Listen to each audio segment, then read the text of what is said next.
والذين هم لفروجهم حافظون إلا على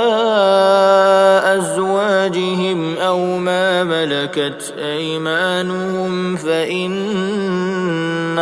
غير ملومين فمن ابتغى وراء ذلك فأولئك هم العادون